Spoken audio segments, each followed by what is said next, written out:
Et bonjour tout le monde, comment allez-vous? Ça va être un erreur stream qu'on fait en français parce qu'on n'a pas d'équipe anglaise dans la game de ce soir, donc ça arrive pas souvent. Je vais pas nécessairement dire profitons-en, mais une chose est certaine, je vais un peu moins bégayer que quand on casse en anglais. Après tout, le français demeure ma langue, ma langue maternelle.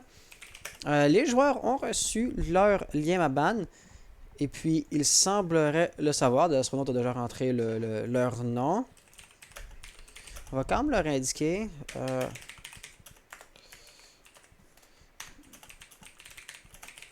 Voilà. Donc, c'est surtout les joueurs de la voyons, Hostile Actions.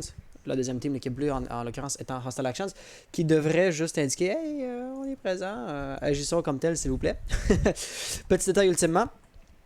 Mais quand même, c'est ça. Il va falloir qu'ils fassent cela. Et après ça, on va pouvoir déclencher la partie de la journée.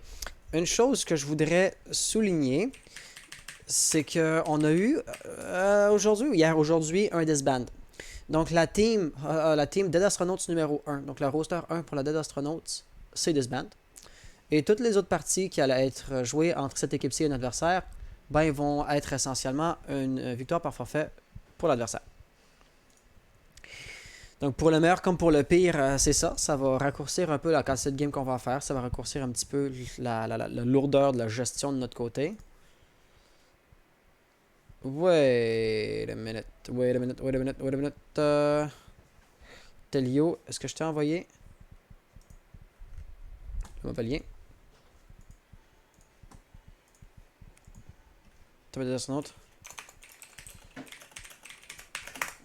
Allons cliquer dessus pour voir s'il l'a reçu. Parce que là, il devrait commencer à faire la Maban. Raise, t'es là? Ou sinon, je vais juste aller faire... hop. On va juste aller l'envoyer aux autres joueurs.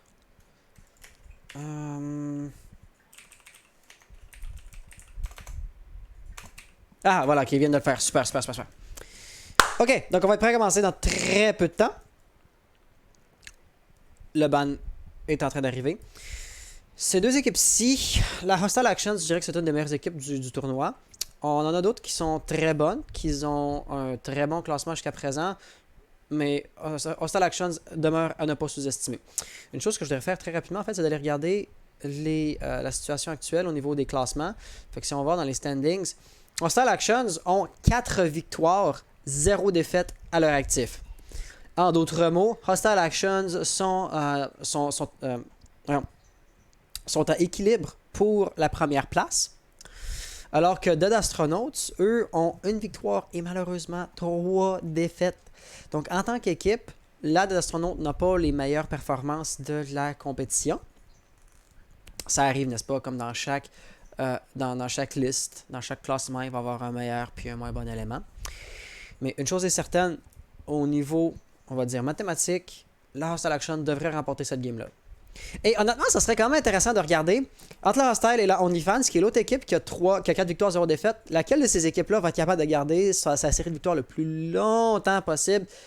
Et ben, la première équipe qui va perdre, qui va avoir sa première défaite, va par extension céder la première place à la deuxième équipe, qui est en liste pour la dite première place. Donc le Maban s'enligne pour terminer très bientôt. Comme on peut voir, il nous reste Café ou Theme Park. Et on va jouer Theme Park. Oh! C'est une map qu'on voit pas très souvent honnêtement. Ça semblerait pas être une des maps favorites de la communauté. Mais de temps en temps, on va tomber dessus. Comme par exemple ce soir. Donc, pour le meilleur comme pour le pire, il va y avoir ça. Et puis, allons très rapidement faire un petit tour sur les différents sites de gestion qu'on a pour s'assurer que tout fonctionne bien. Hostile Action, ouais, c'est ça. Hostile Action, c'est à vous de décider si vous voulez commencer l'attaque ou la défense. Donc, allez-y fort. Là, Hostile Action va commencer la défense. Ok. Sur ce, on va être à peu près prêt à démarrer ou à préparer la partie.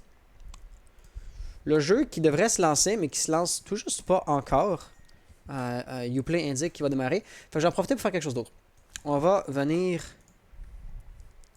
Voilà. Dans Manage Browser Source. Ici. Allez. None. Come on. C'est pas d'astronautes, mais bien... Ah, c'est parce que ça pas updaté. Ça va être... voyons. Comment tu connaissais pas Install Actions? On va updater ces petites affaires-là. Le temps que le jeu démarre. Pour l'Install Actions, dans Images, dans Teams Logo, Reveals qui fait ben oui, Hans. HA est là. Das est là. On a le décalage de seulement 3 minutes aujourd'hui, c'est bien. Voilà. Et Reveals qui fait les pieds. Ça, c'est un affaire de beau sac, right? Yeah, beau sac pied. C'est un gars qui fait hey. Je comprends pas pourquoi, par exemple, tu voudrais mettre un pied. Comme photo de profil. Pas comme photo de profil, mais comme émoticône d'abonnement. Je trouve ça bizarre. Mais sure, why not? Un foutu pied. Create online, let's go, on va le préparer ça le plus rapidement possible pour ne pas faire attendre les joueurs. Tu sais quoi, je vais juste aider cette playlist-là. Je vais la renommer de ESL parce que ESL est mort. Attends, je vais l'appeler Pro League, tiens, voilà. Merci bien. Cancel. Save playlist. Yes, save. Merci. Ok, donc la PL en Central US créée à spectateur. Et puis Xanga qui dit invite-moi. Xag, on va te faire ça. Dès que le lobby est fini de se faire créer, comme par exemple à l'instant. Xag. Voilà. D'ailleurs, Xag, si je me trompe pas, c'est toi qui, il y a genre une semaine ou deux, avait dit que tu penses que je ferais peut-être un bon coach. Tu sais, il y avait quelqu'un qui m'avait demandé est-ce que tu as déjà coaché, est-ce que tu as déjà pensé coacher. Puis j'ai fait non, pourquoi? Penses-tu que je serais un bon coach? Puis la personne avait dit oui, je pense que c'était toi. Parce que si c'était toi, ma question serait cherchez-vous un coach?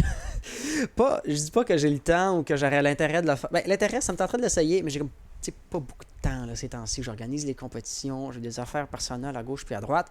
Mais c'est quelque chose que je voudrais bien essayer. Parce que ça rentre dans les détails, j'ai peut-être dégoté une possibilité d'emploi de coach.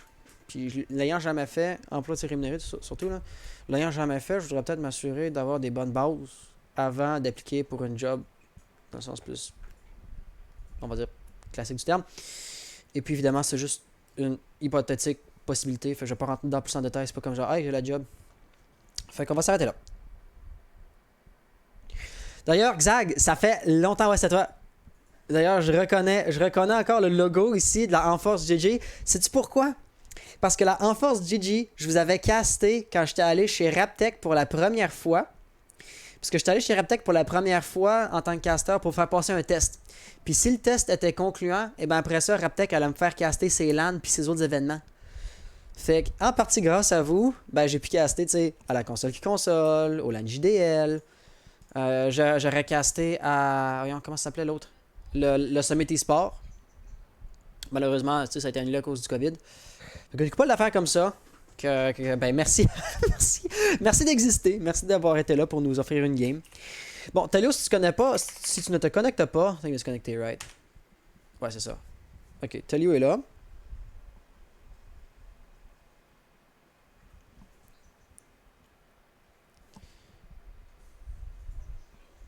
Fait que c'est ça, tu sais, je fais juste comme animer l'ambiance en attendant que ça commence parce que par-dessus ça, il n'y a pas grand-chose d'autre à rajouter. Mais c'est ça, c'était quand même assez intéressant de noter ça. Ouais. Donc, c'est ça. Je l'ai dit, je le répète, c'est dommage qu'on a eu un disband de la part de la Dead Astronaut numéro 1. Donc, c'était une équipe qui avait des performances, je dirais pas surprenantes, mais il se situait à peu près vers la moitié du tournoi ou la moitié du classement. Puis, surtout, puisque la. Salut Crevette! Surtout puisque. Bien. Oui, j'essaie de faire un peu d'animation, tu sais, pas sur le stream, puis en te répondant, ma phrase, par rapport de ça, ça va bien. Fait que tu sais quoi, je vais faire mon animation ici. Non, écoute, c'est bien correct, là, tu vas pas le savoir. Je t'arrête de parler du fait que la DAS, tu sais, Roster 1 avait disband. Oui, exactement. C'est rendu nous, la DAS. Dans le fond, c'est rendu vous, la DAS. L'affaire, c'est que la DAS numéro 1 se situe à peu près vers le milieu, tu sais, des standings, right? Puis, l'affaire, c'est que, tu sais, avec les top 4 équipes qui vont en playoff, ben, essentiellement, la moitié du standings va se ramasser en playoff.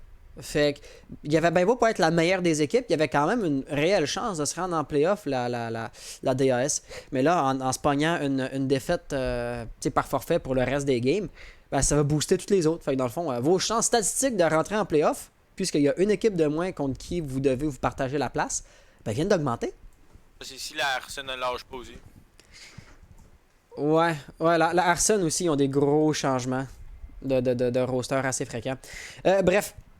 Gotcha et Devils, faut juste que vous changez de bord. Ouh, Devils. Ah, c'est bon, laissez l'autre bord. Ah ouais, t'as peu. Claude Astron commence à défendre. Je vais changer les noms des équipes. À part de ça, on va mettre la bonne map. À part de ça, vous êtes prêts? Puis, by the way, c'était part. Ouais, comme je disais, je change la map et je mets les noms des équipes. Ouais, c'est juste pour savoir. Tain, il est-tu bien beau, Team Park là? Il est-tu bien beau, Team Park là? Ah, là, il est mieux. Ok, donc Team Blue, ça va être d'astronautes. Mon beau Hans! D'astronautes. Et la Team Orange. Vous avez déjà un très bon coach. I tried.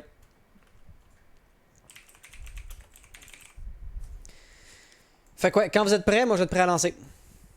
Pour qui le coach, Hans? Ouais, go.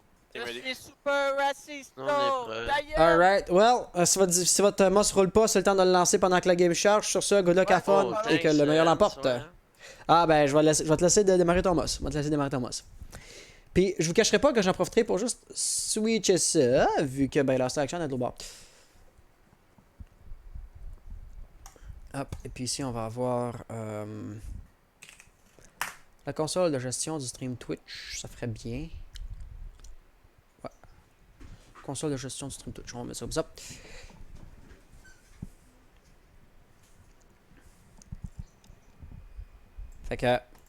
Fait que quand vous êtes prêts, puis en attendant, ben, je vais vous conter une anecdote. Ok, ben ils sont prêts. On est prêt. Alright, bah, comme j'ai dit toujours, good luck, have fun. Good luck. Ah, tu veux là, ok. Une anecdote vraiment hors sujet que personne n'a demandé, mais j'allais parler juste pour meubler le temps pendant qu'il démarre son moss. Fait que, hier, il faisait quand même beau, tu sais. Hier midi, toi, Madro, tu la connais déjà. J'étais allé dans un hamac dans mon jardin, aller prendre une petite sieste. Puis là, ben, prendre la petite sieste dans l'hamac, ben, c'était trop lumineux. Fait que je me suis enlevé mon chandail, je me le suis mis sur les yeux, puis j'écoutais de la musique pendant que j'ai fait la sieste. Fait que j'ai pogné un petit coup de soleil sur le ventre. Puis aussi, ben, j'ai comme une ligne de bronzage. Mais ça, ma ligne de bronzage, c'est mes écouteurs, tu sais, qui allaient genre essentiellement ma face jusqu'à ma poche droite. Fait que j'ai inventé une nouvelle ligne de bronzage. Vois-tu si t'en suis? J'ai envie d'aller voir je pourrais peut-être poster une photo sur Twitter tantôt. Mais enfin bref. C'est un rêve ou c'est une réalité? C'est une réalité. Tu vas voir mon hot chest sur Twitter tantôt. Par exemple, ultimement, on est là pour avoir une game. Fait que good luck à fun, guys. Es-tu poilu, hein? Pas vraiment, malheureusement. Je suis désolé si ça t'excite. C'était Ça. vraiment pas drôle. Je sais pas ce qui a dit ça, c'était vraiment pas drôle. Alright, hey, on arrête de niaiser. Good luck à fun, guys. Que le meilleur gagne. Good luck à fun, guys. On a déconné un petit peu. Peut-être un petit peu trop. Mais là, on va se reprendre. On va se ressaisir. Nous allons se ressaisir. Fuck. Fait que Xanga qui fait en force on top. En force, la team elle existe plus. Exact. Je peux plus vraiment poser des questions là. T'es une game. Fait que la dernière question qui va rester, ça va être quel opérateur va se faire ban. Montagne est un opérateur de marque chez la Dead Astronaut. Fait que je m'attendrais à ce que leur selection le ban. Das qui fait Goban Monty, Otalio, Goban Monty, no shit. Ça veut quoi? Je vais même me prendre à l'avance. Je suis relativement certain qu'on va le ban. Donc voilà, Montagne va tout de suite apparaître dans l'overlay. Et 3, 2, 1, et puis non, ils m'ont surpris. Et ben, apparemment, ils ont joué le bait parfaitement. Ils ont tellement dit vous allez ban Montagne, qu'en Hostile Action, ils se sont dit. Oh non, c'est Dead Astronaut. Oh oui, c'est Hostile Action qui a ban le Thatcher. Ok, je pensais que c'était l'inverse. Dead Astronaut, donc ils en ban Jackal. Après ça, ils vont aller ban Echo, Maestro, Ibana, Mira, pardon. Maestro va donc se faire ban. Hop, Maestro. Il est là. Un petit rappel que Echo pas permis. J'aurais dû écrire ban, ça aurait été plus rapide, mais vous comprenez l'idée. Et puis, finalement, il nous reste une Mira qui va se faire enlever. Très sérieusement, au niveau du ban des opérateurs, hyper standard, hyper normal, zéro surprise. Thatcher, Jackal. Thatcher, il peut bloquer tellement une grande quantité de gadgets chez la défense que c'est tout ce qu'il y a à faire. Jackal. Oryx, yes. Jackal. On a un excellent opérateur anti-roaming. Maestro, le plan Denial est très très fort. Et Mira, tu veux jamais être devant un miroir noir de Mira, tout simplement. Sans rentrer dans les détails, tu veux jamais être devant un miroir noir de Mira. Par exemple, une chose que je veux souligner, c'est que sur cette map-ci, sur la map de Theme Park, les emplacements de défense primaire, secondaire, tertiaire sont pas aussi nettement ou aussi clairement définis que dans d'autres maps. Comme par exemple, je dirais ici Café, on va toujours aller en haut en premier. Là. Donc, ça va être assez intéressant de voir chaque team comment ils vont s'y prendre. T'sais, cette map-là n'est pas dans la rotation compétitive depuis aussi longtemps par rapport, encore une fois, à genre Clubhouse ou à Consulat. Fait que les équipes différentes vont avoir des différentes habitudes. T'sais, évidemment, ici, je ne cacherai pas qu'il n'y a aucune surprise du fait que la salle de trône soit le premier emplacement de défense. Par exemple, on se rappelle, c'était dans le contexte de la Summer Cup, là, donc si vous regardez juste les streams quand on fait de la Titans League, ce sera pas pareil, ou vous l'aurez pas vu, mais la Axios avait littéralement préféré venir défendre ici en premier, puis il y avait une stratégie qui était bien faite, c'est ouvrir des murs, puis il venait défendre l'objet à partir du throne room, puis renforcer le throne room, des affaires de même. Fait qu'ils avaient vraiment une stratégie qui allait en conséquence, une stratégie qui se tenait, et parce qu'ils avaient une stratégie qui se tenait, ils utilisaient un emplacement primaire de défense auquel on s'attendrait tout simplement pas trop. Fait qu'il y a ça qui était un peu surprenant, et vraiment, pour synthétiser, cette map-là, elle est encore un petit peu, à sa façon, le Far West. Fait que Devils et compagnie, on peut voir quand même qu'il y a une bonne quantité de roamers, puis ça se comprend quand même bien parce que la verticalité, elle est la plus importante de cette map-ci sur le BP qui vient tout juste de choisir, à savoir la salle de trône et l'armurerie. Donc, il reste à savoir comment la Astronaute va vouloir attaquer ça. On a plusieurs façons de s'insérer dans le bâtiment. Et je veux dire, Termite et Madro pourraient très facilement ouvrir maintenant à partir de Barrels s'ils voulaient. Apparemment, ce ne sera pas le cas. On va arriver par en arrière et puis on va vouloir ouvrir le mur renforcé juste là. Ultimement, c'est pour ça. Mais évidemment, ils vont quand même avoir une certaine exposition à des roamers. Devils pourrait descendre les escaliers s'il le voulait. Je pense pas qu'il va le faire. Limbo aussi, tu sais, il a un très bon mouvement. S'il décide de se ramener, il peut le faire.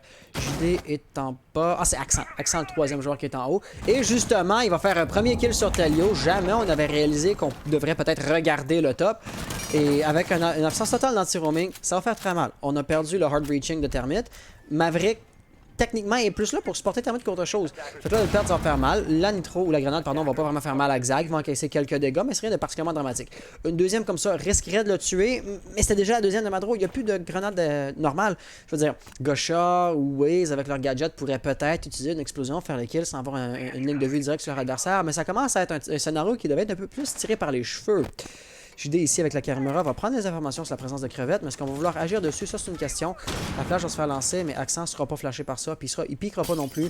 Donc ici, Waze a très peu de chances d'aller chercher le kill. Là. Il y a quelqu'un là-bas qui va se retourner, il va faire du bruit, mais justement, on apparaît directement derrière la console de gestion, et on va se faire tuer. Fait que là, ça commence bien pour la Hostile Actions. Ils sont en situation de 3v5. Madro, encore une fois, est un deuxième Hard Breacher, fait qu'il peut toujours ouvrir le mur, mais il va rester moins efficace que Termite. Ultimement, il est le remplacement, ou je devrais dire plutôt qu'il est le support à Termite et non pas le Hard Breacher lui-même.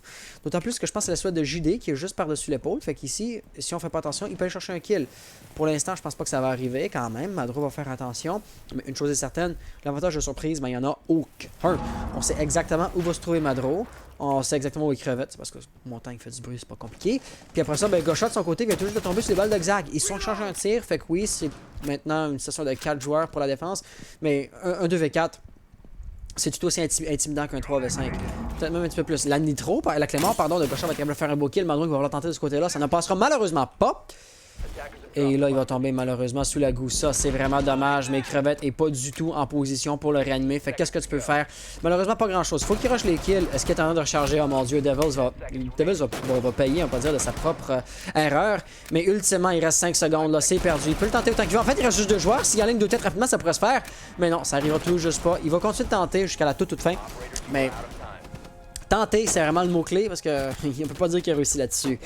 J'ai été surpris que les 2 derniers joueurs de la Hostile Actions viennent piquer ça, parce que je veux dire, sur un coup de chance ou sur un flic incroyable, 2 têtes, 2 headshots comme ça peut arriver rapidement, et puis ça aurait été un clutch que ni moi ni les joueurs auraient vu venir, et c'est pour ça qu'au bas sens du terme, le risque était pas nécessaire et pourtant le risque a été pris.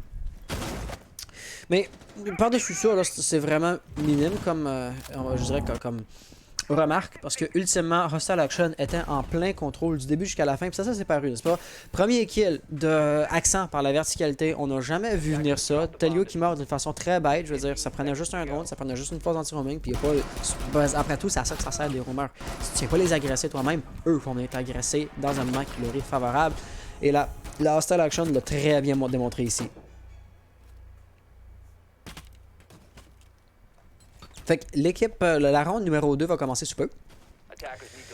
Ronde numéro 2 qui va venir dans Office. Puis encore une fois, c'est là que c'est intéressant de voir comment les BP primaires, secondaires, tertiaires vont être différents d'une équipe à une autre. Moi, personnellement, si j'étais en train de jouer, j'aurais choisi, ou si je devais y aller selon mon impression, ce serait justement que Daycare serait un peu plus facile à défendre. Fait que je me serais attendu à ce qu'ils viennent ici en deuxième, mais finalement non, ils sont allés dans le bureau à la place.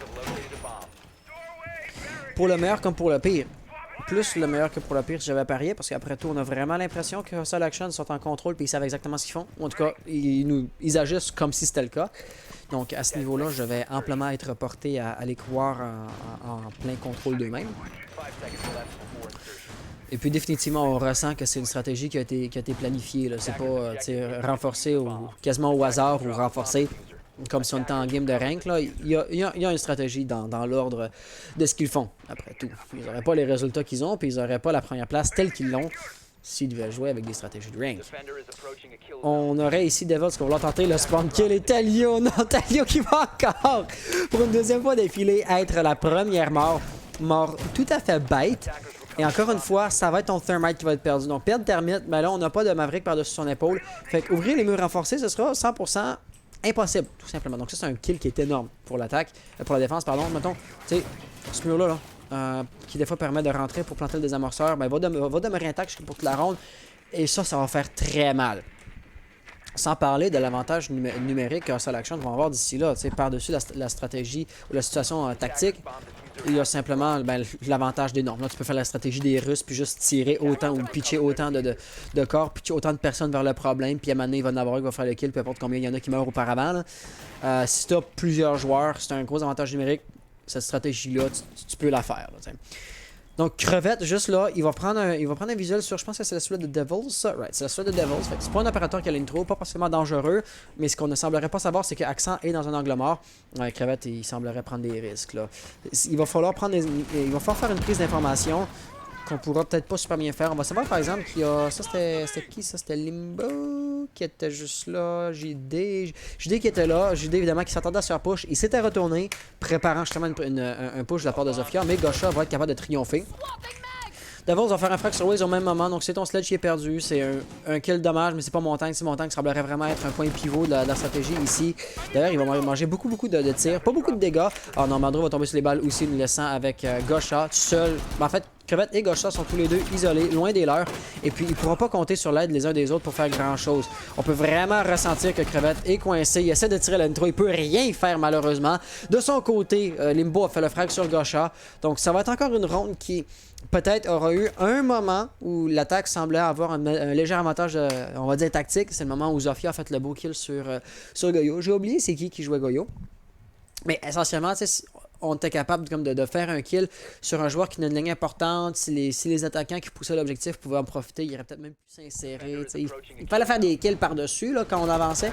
Mais ultimement, ça laissait une ouverture sur papier que la Dead Astronaut n'a pas été capable d'exploiter. Puis après ça, les autres roamers sont allés, on va dire, paralyser Gosha où il était. Il n'a jamais sorti du café, il n'a jamais réellement été capable de progresser avant de se faire avoir. Donc, belle situation initiale, moins le spawn kill. Là. Belle situation initiale pour la Dead Astronaut, mais ultimement, c'était loin d'être suffisant. Et donc, ça va nous laisser encore une fois une situation de 2 à 1, sans grande surprise. Mais en même temps, cette map-ci, elle favorise quand même la défense d'une certaine lourdeur. Donc voilà, pardonnez-moi, je me fais accès sur Discord en même temps, je répondrai. Je vais juste lui dire... je te réponds après le stream. Voilà. Donc, cette map-ci est quand même defense-sided. Et en étant defense-sided, c'est pas surprenant que Hostile Action rapporte ses rondes. Puis, en théorie, on pourrait s'attendre à ce que Destronaut soit capable de rattraper quelques rondes ou soit capable de rattraper le retard qui est en train de s'accumuler dès que le changement de rôle va arriver, seulement parce qu'après ça, eux vont avoir le chemin facile. Mais c'est pas aussi simple que ça. D'ailleurs, juste pour noter, on est des cœurs ici. Il y a des murs qui se font renforcer, qui sont très similaires à tout à l'heure. Parce que les deux BP sont très proches. Et puis, il va y avoir, on va dire, une certaine superposition entre les deux sides, surtout quand tu vas pour une hold étendue. Mais cette fois-ci, évidemment, on ne peut pas retourner où on était tantôt par vertu du fait que la Hostile Action vient de l'emporter. Bref, ce que je disais, c'est que Dead Astronaut pourrait peut-être remporter des manches en défense puis rattraper le temps perdu. Malheureusement, j'ai l'impression que Hostile Action remporte ses manches avec trop d'avance ou remporte ses manches de manière trop décisive pour dire que le côté facile va les aider à rattraper le retard qu'ils ont. Mais le retard me semblerait être trop important pour que le rôle qu'ils ont dans la map ou le rôle qu'ils ont dans la game fasse vraiment une différence, si je peux m'exprimer comme ça. Tu sais, ça finit, mettons, en 3v1, 4v1. Ça finirait en 1v1, mais là, Hostile Action le remporterait encore quand ils vont attaquer. C'est l'impression que ça me donne.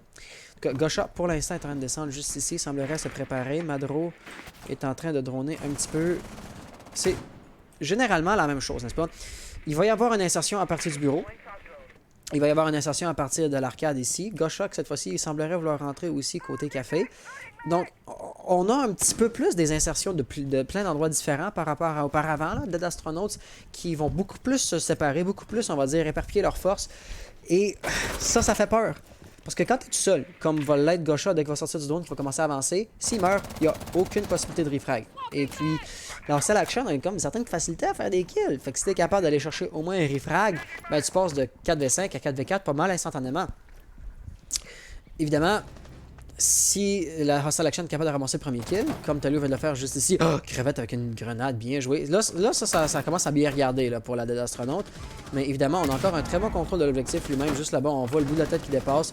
La pression qui va quand même arriver lourdement. Juste là, avec Devils qui se retourne, ça pourrait être une ouverture pour Gosha. Gosha va-t-il s'en rendre compte? Non, il est encore en train de droner. Ça, c'est dommage un peu pour lui. Devils qui va devoir jongler entre quelques lignes, mais ultimement, il fait un excellent travail à paralyser les différents attaquants qui n'osent pas progresser. Donc, malgré le fait que les résultats sont pas au rendez-vous, malgré le fait qu'il ne fait pas de kill, j'ai aucune plainte à avoir au niveau de son gameplay.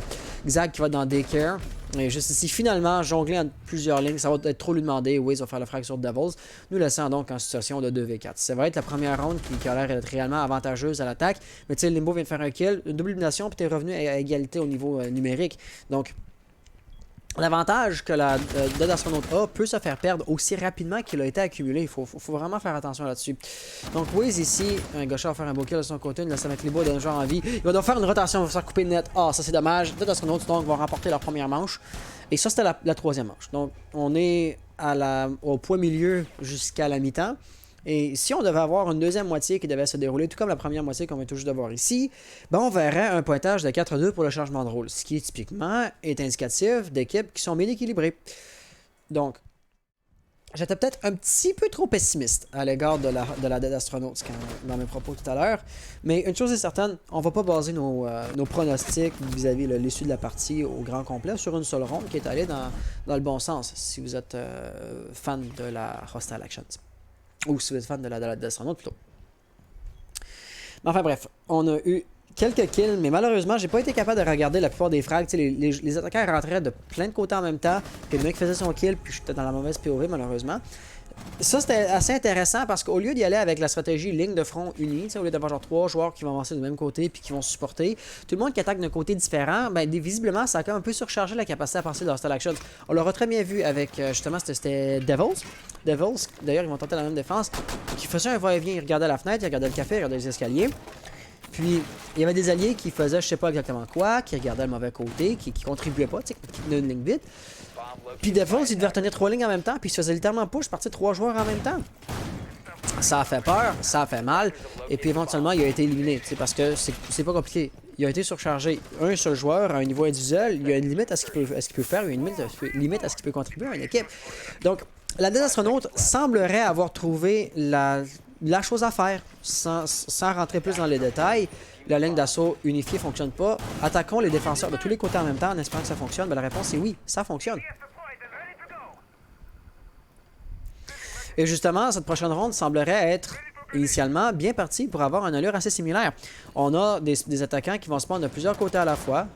Comme par exemple, on a quelqu'un sur le toit. Gaucha aussi va aller sur le toit. Il y a Waze qui est spawné par l'arrière, côté Est. Est-ce qu'il va aller sur le toit pour se regrouper avec ses alliés? Apparemment non. Il semblerait vouloir droner puis après ça rentrer dans le bureau, alors que les autres vont peut-être être plus intéressés à rentrer côté café. Puis après ça, t'en as un sur le toit. Ah, puis Gaucha est juste là. Ma question c'était sur le toit, est-ce qu'il va vouloir genre drop de notre côté ou il va venir avec les alliés? Apparemment, on va y aller plus pour un assaut unifié par rapport à la ronde précédente. Donc là, tu sais, j'ai beaucoup mis l'emphase sur le fait que d'encercler la défense, ça semblait avoir été une composante clé qui a permis à la Action de perdre la ronde, plutôt à la de remporter la manche. Donc ici, les voir ne pas répéter la même recette de leur succès précédent serait peut-être un petit peu plus inquiétant. Une chose est certaine, la quantité d'informations qui est prise par Crevette va être assez intense. Et là, les grenades... Oh non, ça c'était vraiment mal lancé, que c'est dommage. Crevette va faire attention. Zofia qui va y aller avec une grenade d'impact, faire tomber la grenade.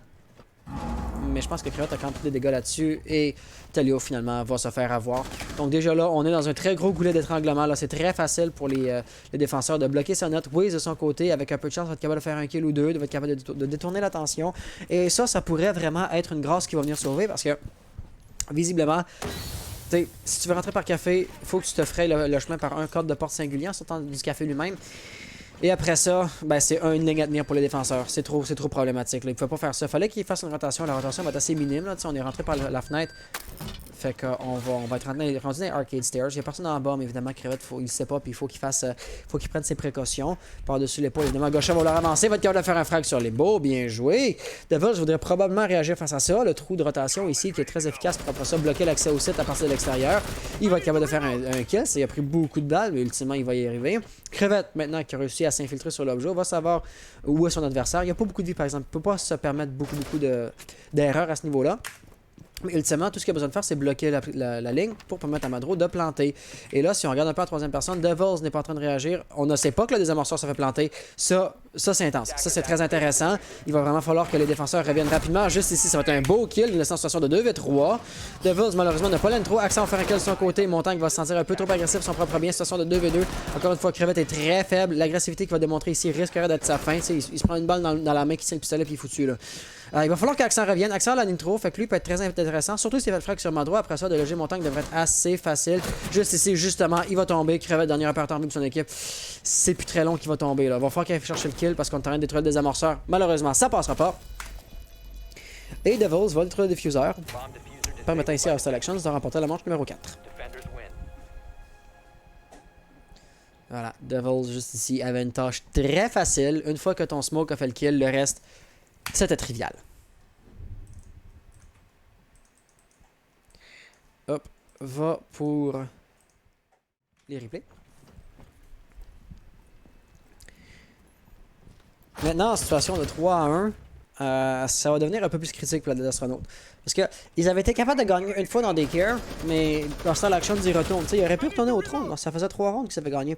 Mais ils décident de revenir dans Daycare une deuxième fois. Puis cette fois-ci, ben, c'était la bonne.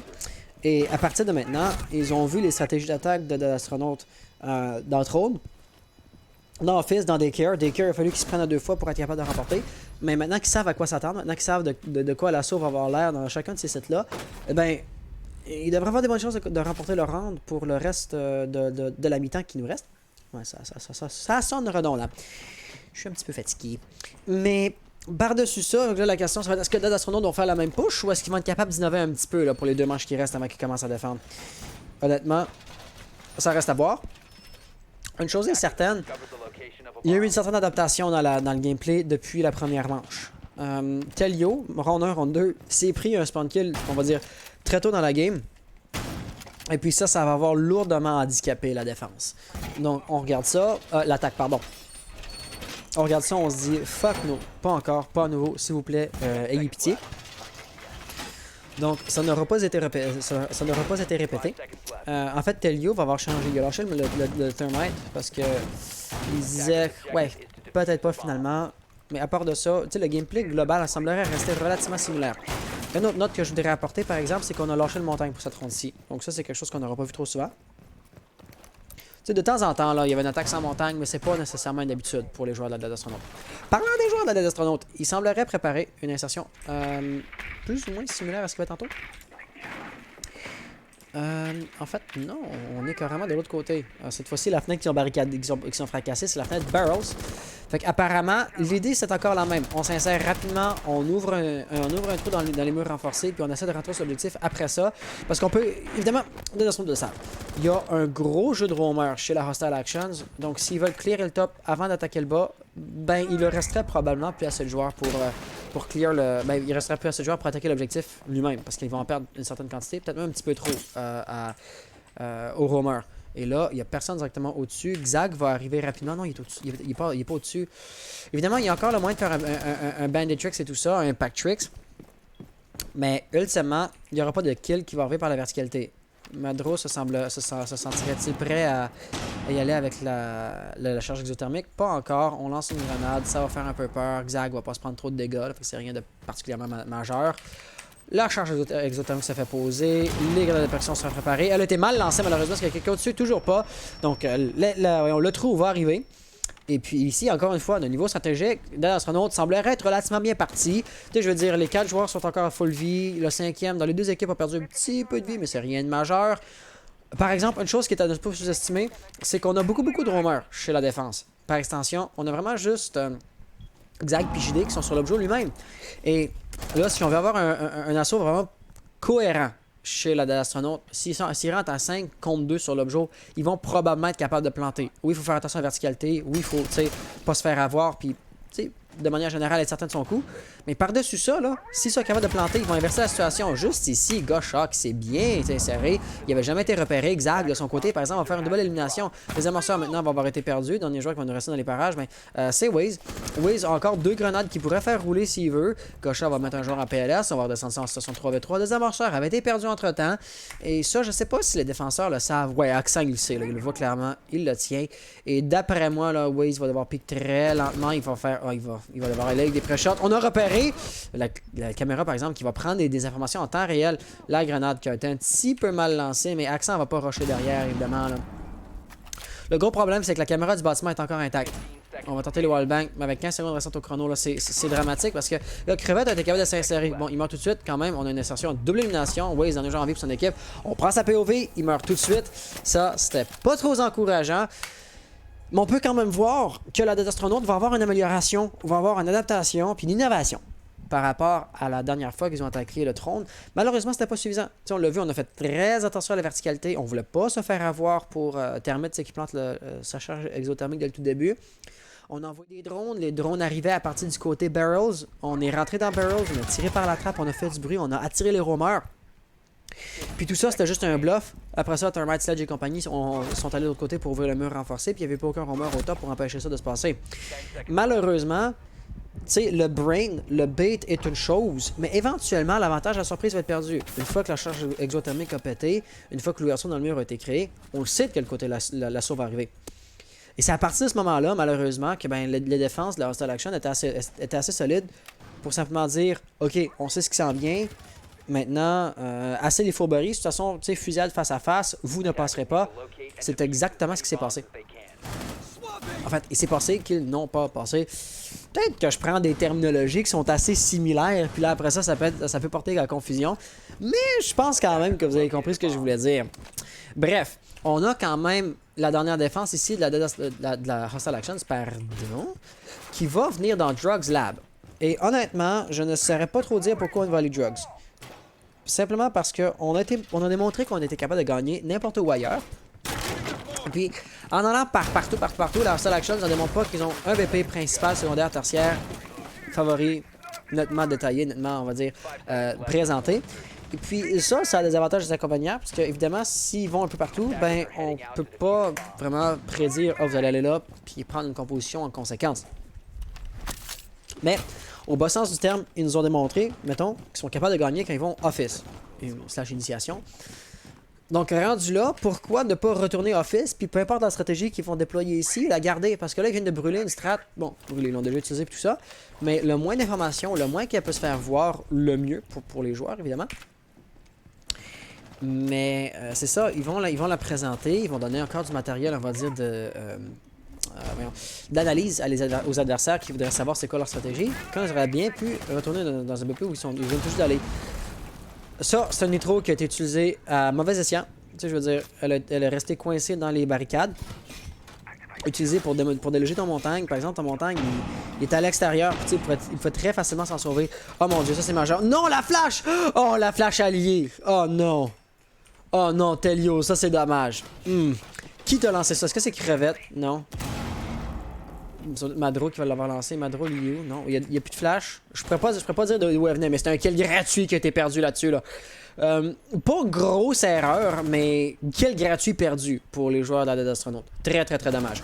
Une chose est certaine, par exemple, il y a personne qui est mort, et puis Telio, je veux dire, il pourrait déjà quasiment bloquer l'accès pour que quelqu'un pose un planteur des amorceurs derrière lui. Je m'entends pas à ce que ça se passe. Encore une fois, le contrôle qu'ils ont sur l'objectif est très faible. Mais sans même risquer sa vie plus que nécessaire, il est inséré. Oh, trop agressif pour son propre bien. Il aurait dû juste sécuriser le peu de l'objectif qu'il avait plutôt que de tenter de push un peu plus loin. Parce que là, c'est ta meilleure chance à planter le désamorceur. Tu t'as passé des fumigènes. Utility-wise, là, c'était huge ce kill-là. Waze va avoir quelqu'un sur sa droite. Ce quelqu'un-là, c'est Accent. Accent va-t-il jouer la verticalité? Il fait attention au café. Il semblerait s'attendre à ce que quelqu'un arrive. Waze va-t-il voir le push? Parce que là, Accent est pris en 2 tirs. Il le sait pas. Il sait pas qu'il y a quelqu'un derrière lui. Ce serait un kill gratuit pour Waze. Qui va là du mauvais côté? Ah, ça prenait juste un drone. Là, Accent, c'est fusillade face à face. Il va sûrement gagner sa fusillade, là. Mais encerclé comme ça, il a pas réalisé qu'il y a un trou sur la droite. Il a pas réalisé qu'il y avait un trou sur la droite, sinon il serait allé investiguer là-dessus, c'est sûr. Puis après ça, ben oui, il cherche des fantômes. Encore une fois, ça prend un drone pour savoir où est ton adversaire, puis tu vas pouvoir agir en conséquence. Mais là, il va à l'aveugle. C'est quasiment, tu sais, comme quand tu lances des grenades au plafond, mettons. Tu sais, t'as la coque belle comme il faut, tu lances au plafond, tu sais pas où est ton adversaire. T'as fait péter au pif. Puis des fois, un adversaire est là, mais la plupart du temps, ton adversaire, il est ailleurs dans la salle parce que la salle est grande, puis la région dans laquelle, tu sais, la grenade lancée à tes pieds va te tuer est petite. Gros manque d'informations. Ils avaient même pas réalisé qu'Accent était plus là. Vraiment, il y a un gros manque de coordination dans cette équipe-là. C'est tout ce que je peux dire. Pour cette ronde-ci en particulier. La flash tantôt, le sledge qui rentre qui va du mauvais côté. Après ça, ils sont 2 à revenir, à faire des gros pré-shots dans le café. Ils étaient plus là. Ils étaient tous désorientés. Les roamers, ils reviennent. Puis après ça, JD fait une double élimination comme ça, là. Grosse erreur tactique au niveau de la Dead Astronaut. Puis dans des situations, on va dire c'est ça, tactiques, stratégiques, désavantageuses comme ça, le skill individuel des joueurs a aucune incidence. Parce qu'en tant qu'équipe, tu sais, sauf s'il y en a vraiment qui va faire la ace tout seul au gun skill, ce qui est très peu probable, ce qui arrive quasiment jamais en fait, ben c'était ta seule option pour sauver la ronde. Parce qu'en tant qu'équipe, là, c'était assez désordonné. Et donc, ça va nous laisser avec la malheureuse situation de 5-1 pour le changement de rôle.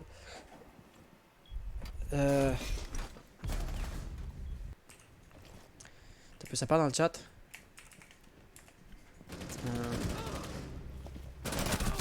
Ça part dans le chat. Kali a un glitch?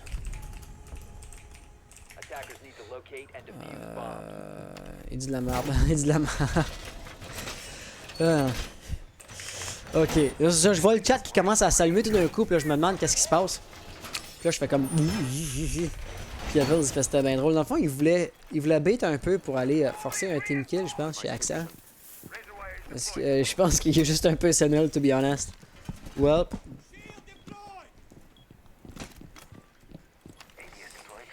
Ok. Donc, très bonne blague. Une chose est certaine, là, les As sont assez alignés pour que Hostile Action soit capable de remporter sa game. Je veux dire, ils ont l'avantage 5-1. Oui, ils ont la défense. Oui, ils ont l'attaque.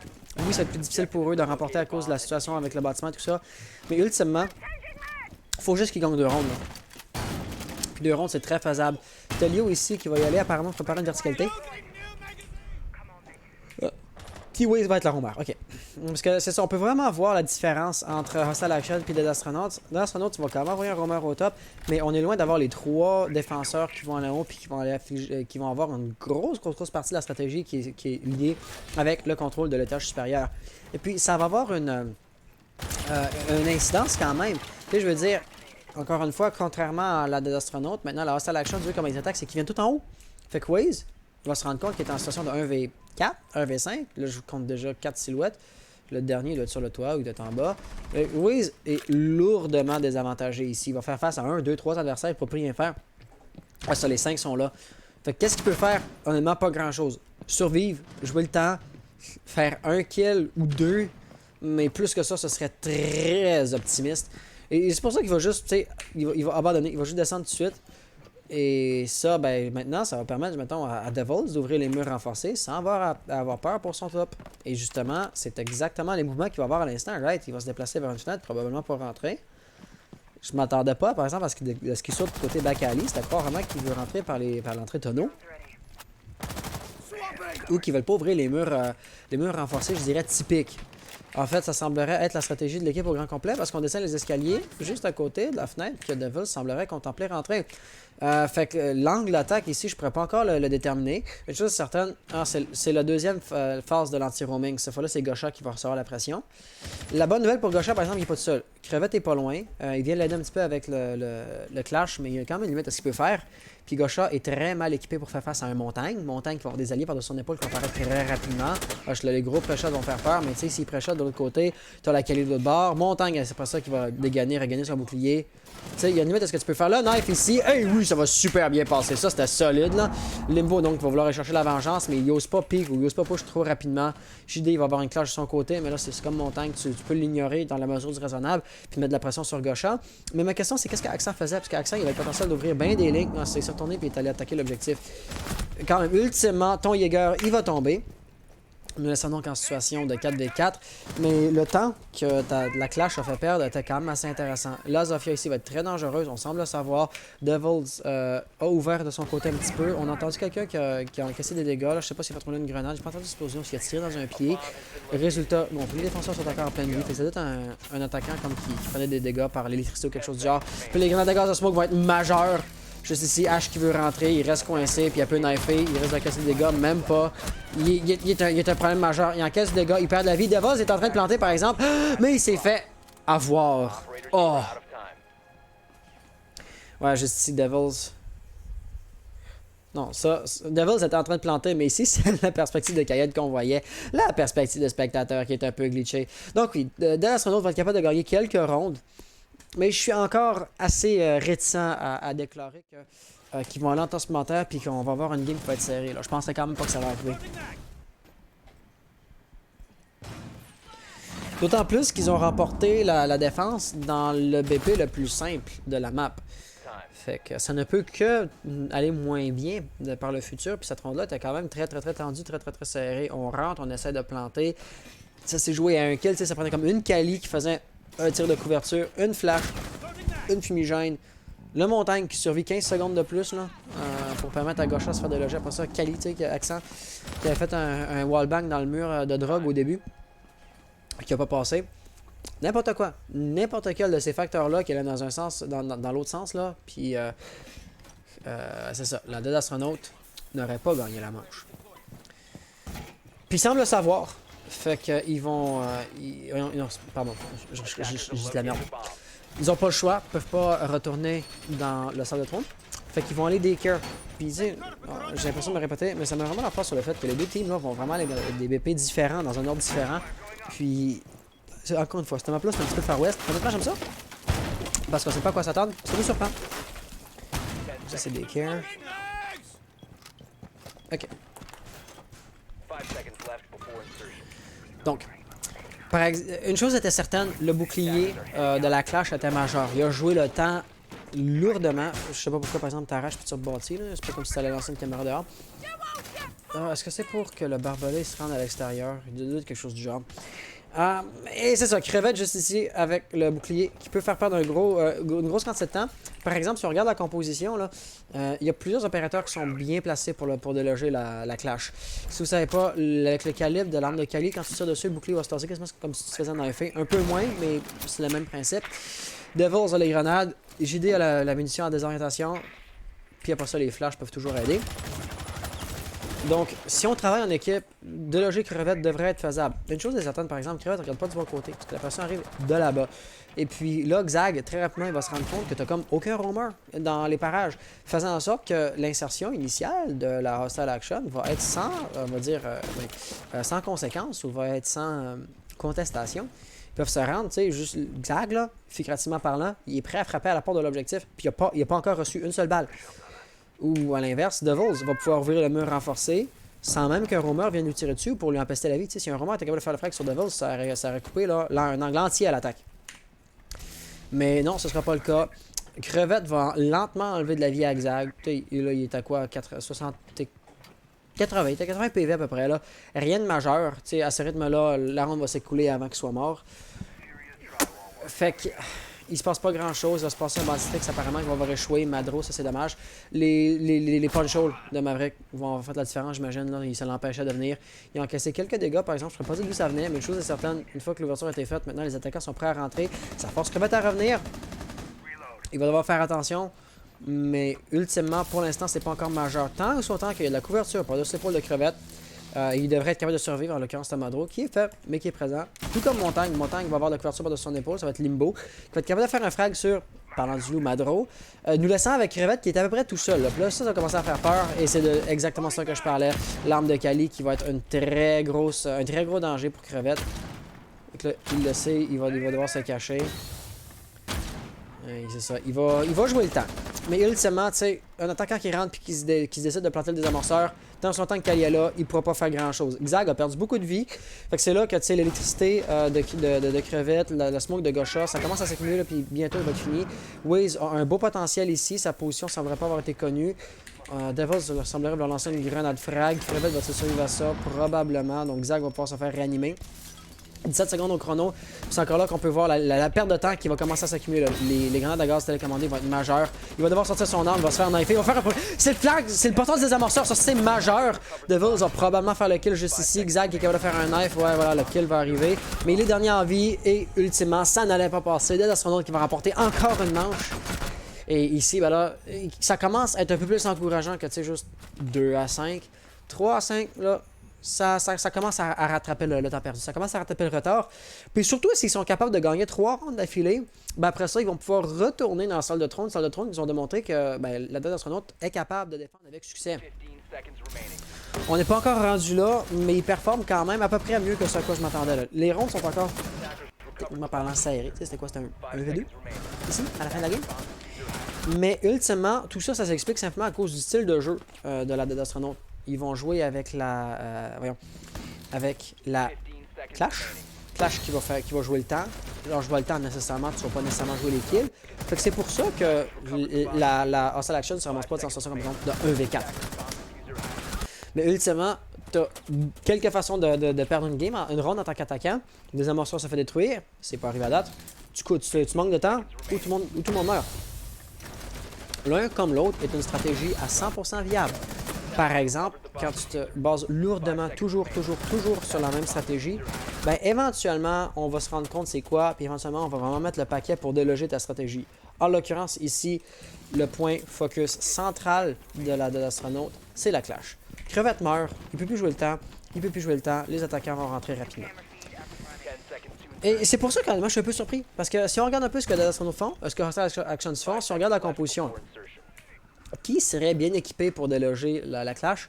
Moins d'opérateurs que tantôt. On a la même composition, à l'exception que Accent va avoir rentré la Kali puis va avoir sorti une IQ à la place.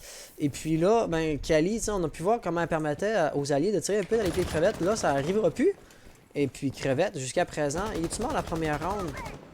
Non, il est même pas mort la première round. Crevette qui a un excellent track record, qui est capable de rester en vie jusqu'à la fin de la game, puis de faire perdre un temps fou. Fait que si je devais regarder ou si je devais hypothétiquement poser la question aux joueurs, aux attaquants en Action, qu'est-ce que vous pouvez faire? Ben ici, ça va être peut-être de ne pas y aller avec une fusillade face à face. Parce que ce que tu dois faire pour déloger un bouclier, que ce soit montagne ou que ce soit une clash, ben c'est l'encercler.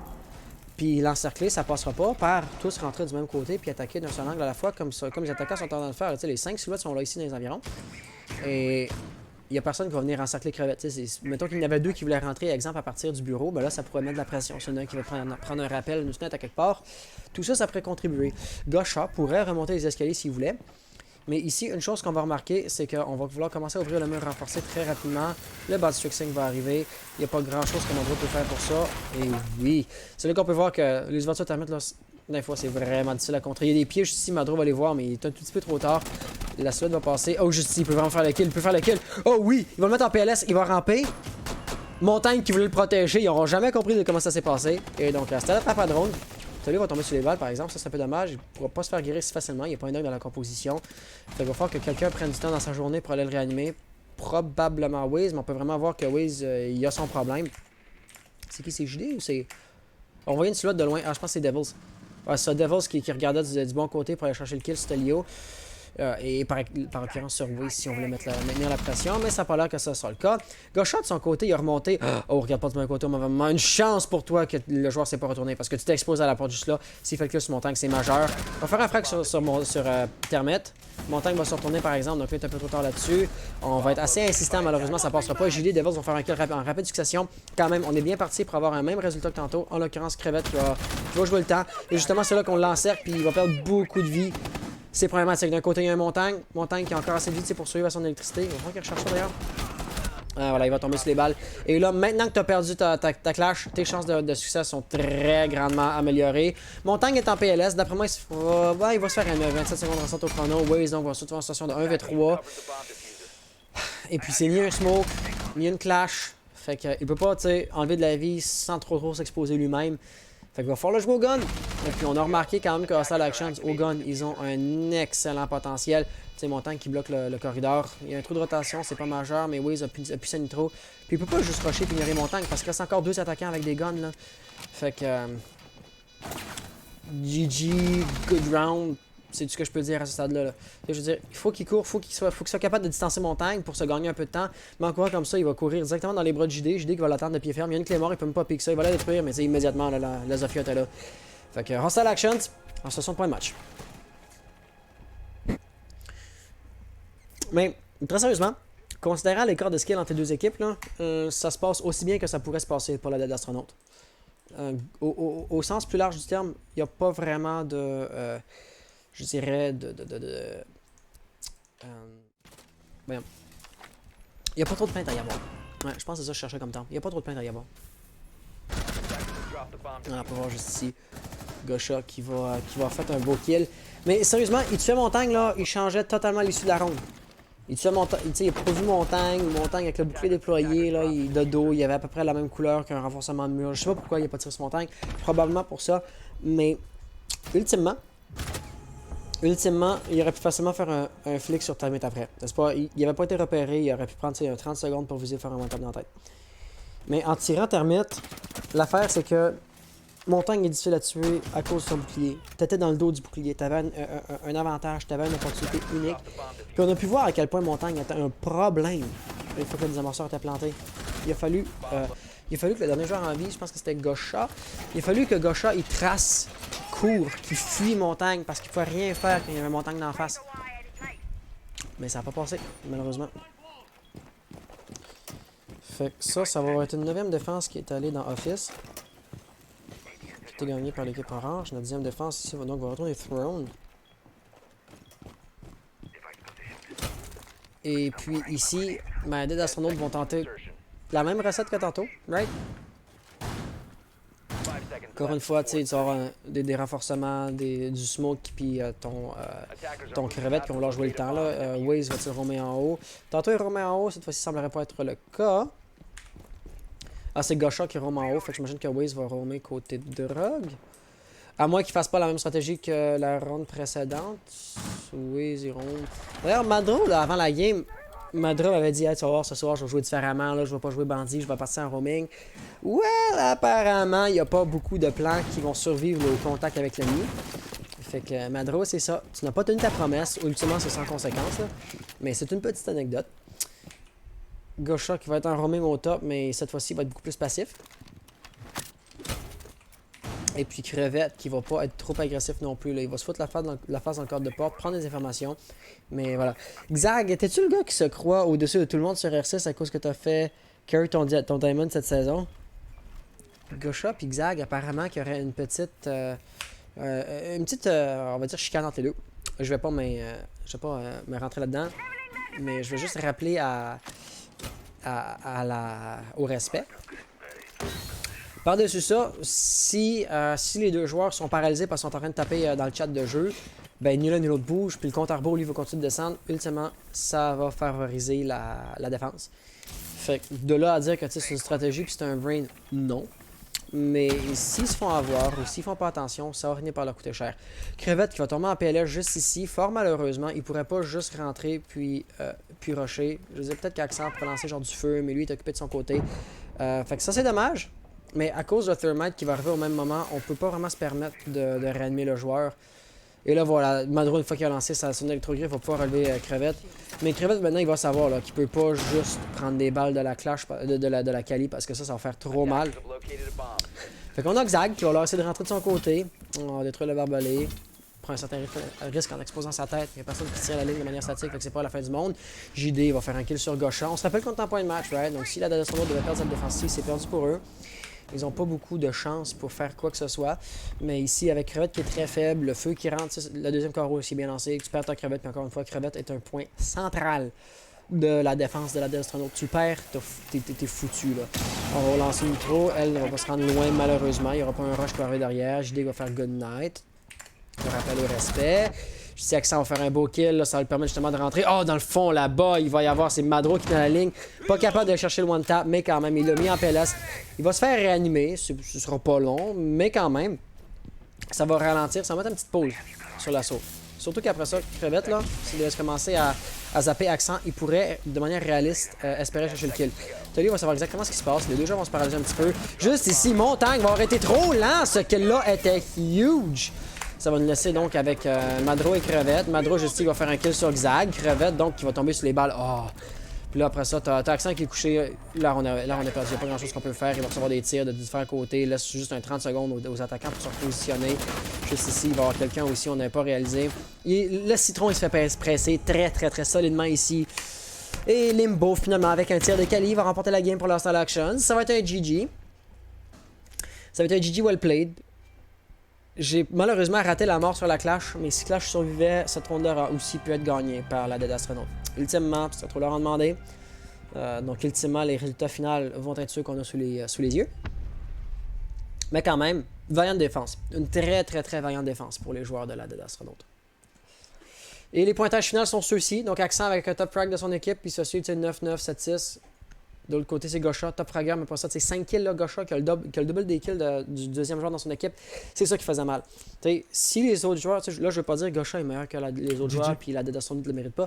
Mais si les joueurs étaient capables d'avoir des meilleures performances, c'est vraiment plus semblable à Gosha, on aurait vu un résultat différent, là, probablement. Donc, ça va être un GG. Et puis, on va aller préparer une interview avec les joueurs s'ils le veulent.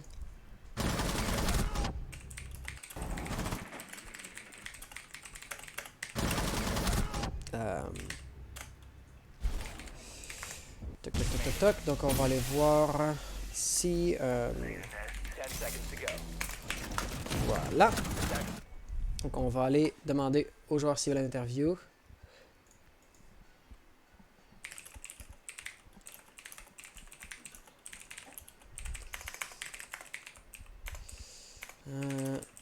Toc.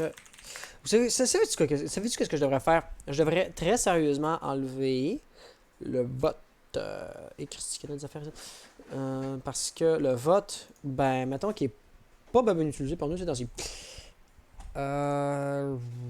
Ravios, qui n'a pas l'air de regarder son Discord fort. Fait que, I guess que je vais poke d'autres gars, d'autres membres de l'équipe, parce que. Ouais.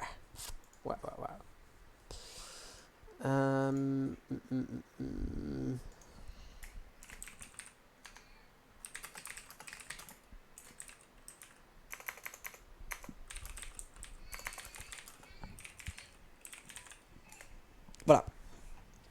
Ok, Raviols a répondu, il a dit oui, donc il a dit oui, mais attends. Donc, j'imagine qu'ils vont être là sous peu. Profitons de ce petit 30 secondes de pause-là pour essentiellement rentrer le score dans le Battlefire.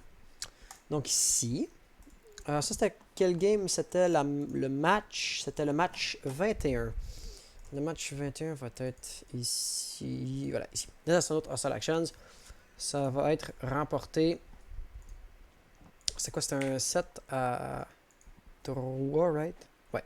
7 à 3. Ultimement, il y avait quand même une solide avance entre les deux joueurs, entre les deux équipes. Voilà.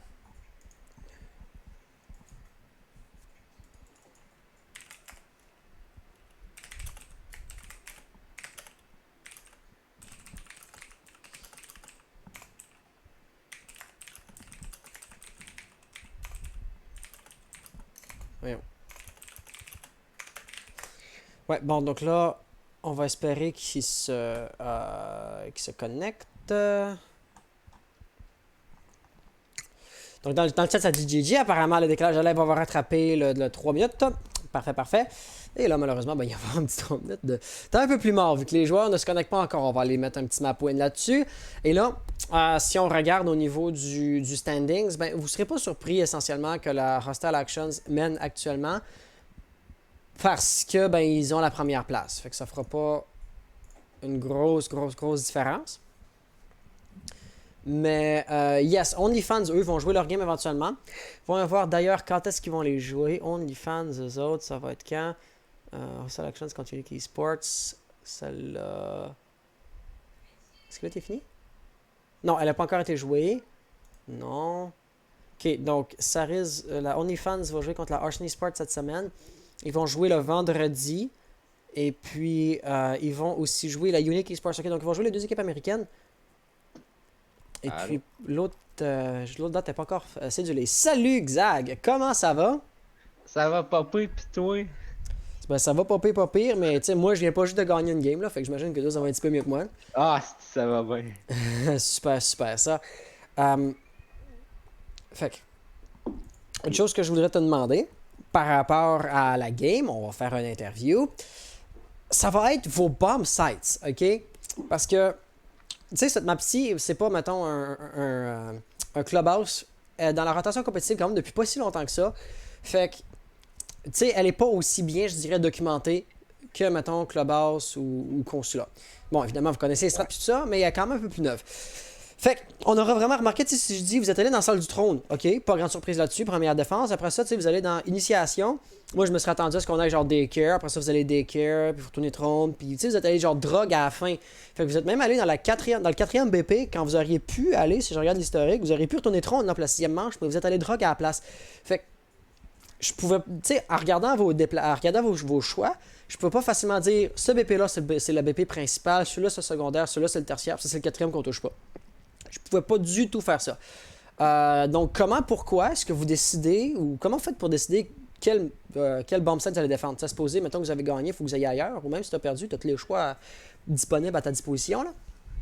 Ben, là, honnêtement, le roster s'est formé il y a comme 2 jours. On n'avait jamais suivi cette map-là, fait que c'était plus du dry run que d'autres choses.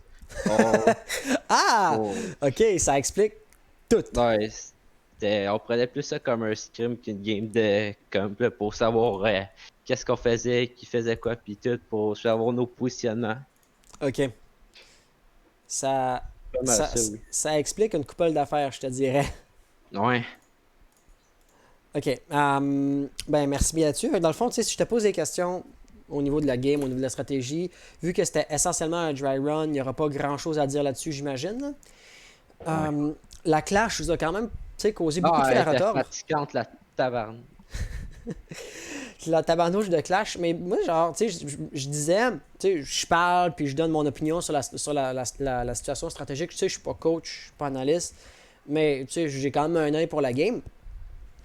Puis je me disais, vous rentrez toujours du même côté, puis tu sais, vous êtes essentiellement 5 à mettre de la pression sur le même angle, au lieu de l'encercler, puis au lieu d'attaquer d'un autre côté. Puis ça, c'est quelque chose qu'on a remarqué aussi. Dead Astronaut, je pense, comme une manche qu'ils ont gagné à l'attaque, Daycare, là, c'est parce qu'ils ont mis de la pression de tous les côtés à la fois, au lieu d'attaquer d'un seul côté. Fait que tu sais, ça a comme détourné votre attention. Il fallait que vous regardiez comme d'un bord puis de l'autre, là, puis c'était le Wamai, là, dans le café, qui regardait 3 lignes en même temps, puis c'est comme ça qu'il s'est fait avoir. Fait que ça, c'était comme une différence entre votre attaque et l'attaque de l'autre équipe. Puis justement, est-ce que vous avez pensé ou pourquoi est-ce que vous n'avez pas tenté d'attaquer de plusieurs côtés à la fois pour encercler la clash?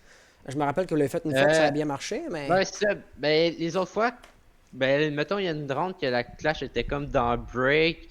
Puis au début de la ronde, j'avais call de rotate café pour late flank. Fait qu'on avait. Ben, mettons, si la clash aurait défendu de l'autre side comme Yellow, on aurait pu la prendre en sandwich. Mais là, il était comme vraiment stuck dans break. Il aurait fallu que quelqu'un aille au window, mais sur le pas call. Ok. Sinon, ouais, ça, quand on a push le initiation, on a call quelqu'un qui rotate control late flank pour mettre de la pression à clash de notre côté. Ça a bien marché. Sinon, dans Throne, c'est quand même dur de mettre de la pression de notre côté. Ouais. Fait que c'est pas mal Il y ça. avait- Moi, c'est vraiment ça qui m'a frappé, là. Les habitudes différentes d'une team à une autre. Quand vous défendiez le Throne, vous avez genre 3 roamers en haut. Puis eux, quand ils défendaient, ils avaient comme un roamer en haut. Le roamer en haut, vous autres, vous pushez à 5 quand vous attaquez. Fait qu'ils ils décampent assez vite, là. Fait que c'est ça qui m'avait vraiment frappé. Fait que, visiblement, vous avez gagné la game. Mais par-dessus ça, on peut vraiment voir que les deux équipes, vous et Dead Astronaut, aviez une approche totalement différente pour trouver une réponse au même problème.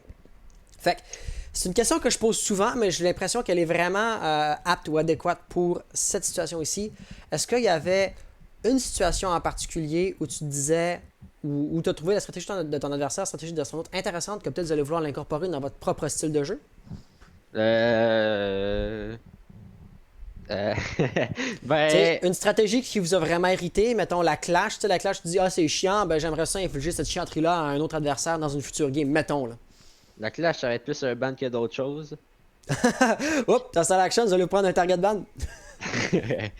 Mais sinon, ouais, on va peut-être commencer à push tout différemment. Genre, tout le monde va push chacun de leur bord comme il faisait, puis tout pogner en sandwich. Ça c'était la ronde qu'ils ont gagné. C'était quand même assez fort. Parce que la faiblesse de ça, c'est qu'en étant tout isolé, il n'y a pas de possibilité de refrag. Fait qu'il faut que tu sois vraiment certain de pouvoir gagner tes gunfights. Ce que visiblement, vous n'avez pas trop de difficulté à faire dans cette situation-là. Là. Fait que. Pas penser à ça.